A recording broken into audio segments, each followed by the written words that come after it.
Danny Flexen here for Seconds Out at Powerbase at Loughborough University with Stewart, the strength and conditioning coach, who works with, among other sports people, DILLIAN WHYTE, heavyweight contender. Just tell us first of all how long you've been working with DILLIAN and what your first impressions of him were from a strength and conditioning perspective.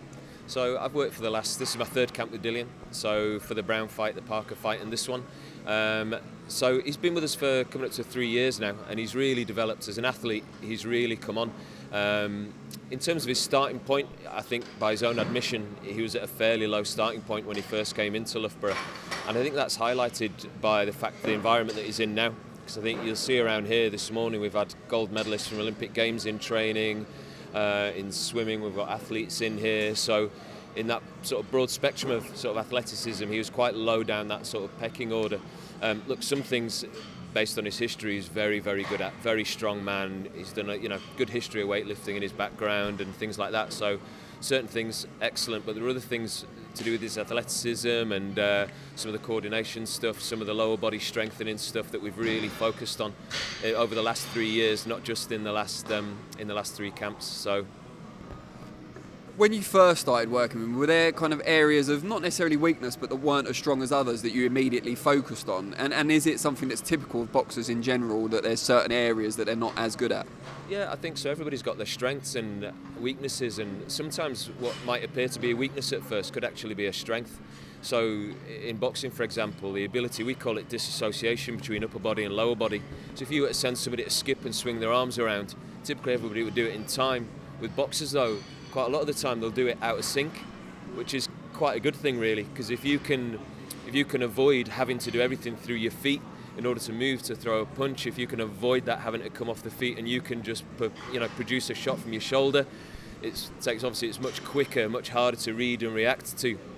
That said, you also want to be able to throw a bigger punch that comes from the base, and so 75% of it coming from your legs and then transferring through your core, through your shoulder and into your fist. Those sort of knockout punches, if you like, the big ones, we feel that we can help to do that by improving that coordination and kind of synchronizing everything together.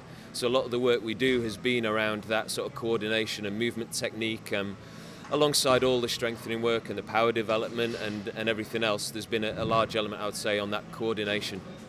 And was there a bit of convincing involved in getting DILLIAN to buy into what you were trying to achieve here, or was he straight away into it?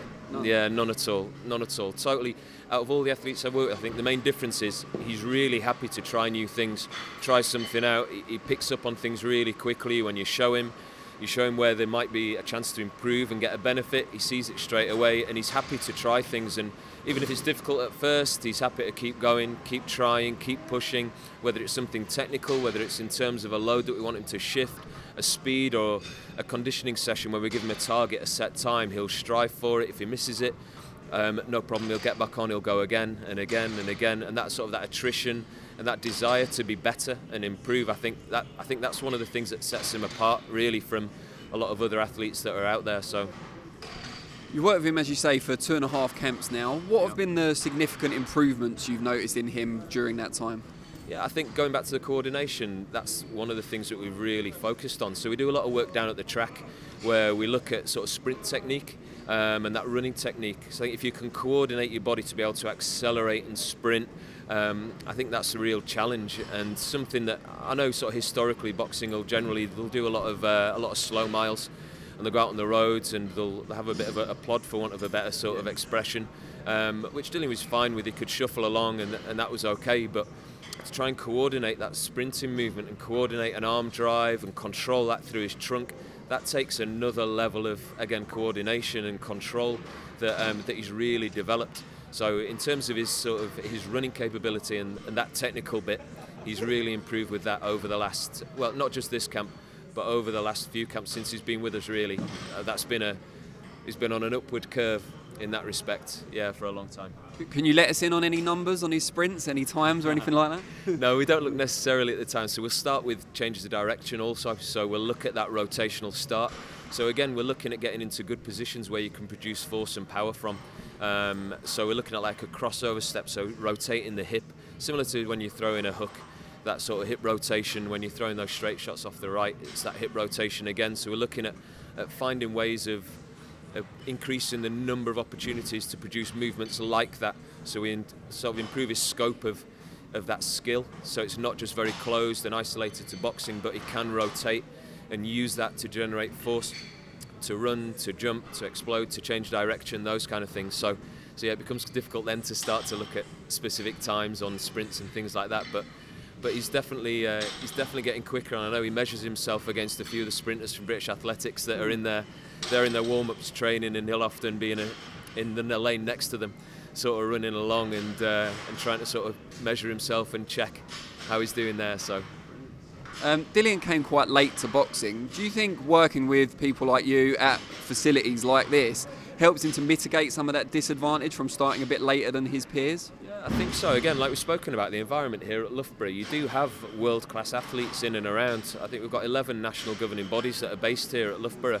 So if you think of all those sports, you know, weightlifting included. So when you talk about somebody shifting weight, he's only got to look, and 3 meters away on the next platform, you've got somebody shifting huge weights with great technique, and that's a great model for somebody to be able to look around. And again, the level that people are at, or that they're striving to get to here, it's a great environment, and it allows him to sort of look and check, and it gives him a sense of context into where he wants to go to, where he wants to get with things, whether it's at the track sprinting, whether it's in here lifting, whether it's other displays of sort of athleticism in and around the gym, whether it's, you know, comparing himself to some of the swimmers doing their pull-ups, because those guys are, you know, extremely strong, so pulling 1.6 times body weight, you know, loaded pull-ups, and he'll compare himself to that and look to sort of match some of the things he sees. So I think, again, being here, it is a help, having come to it late, like you've said, that he's able to see what, you know, what possibly is, you know, what he could do in the future, I guess. You've got the big Chisora rematch coming, December the 22nd. Is there anything you've been working on specifically in this camp for that fight that you haven't previously done? No, it's all about improving Dillian as an athlete and an individual, and, you know, and it's up to him to really put that into practice and hone that in the ring and adapt that to his style, yeah, with how he wants to fight. So there are things that we evolve camp to camp and that we move on, but really more focused on him as an individual, whether it's we're improving his shoulder strength and stability. I know he posts a lot of stuff on social media of him doing his single arm handstand holds to improve that sort of that strength and control through the shoulder. He's seen big improvement in that. Just some of his rotator cuff work. Again, he's obviously had shoulder operations in the past. When he was injured during the Joshua fight, he ended up having an operation post that fight, and I think coming back from that, it takes time to come back from things like that, especially when you don't have a training history necessarily to kind of fall back on to see you through those times when you can't train because you've had an operation. So I think we've really, you know, over the months and years now, we've gradually improved and stepped on and increased the amount of work that he does. So. Brilliant. Well, Al, we wish you and the rest of the team the best of luck for the 22nd of December, and don't get him injured in the next 4 weeks. No danger, yeah. Thank you very much. Cheers.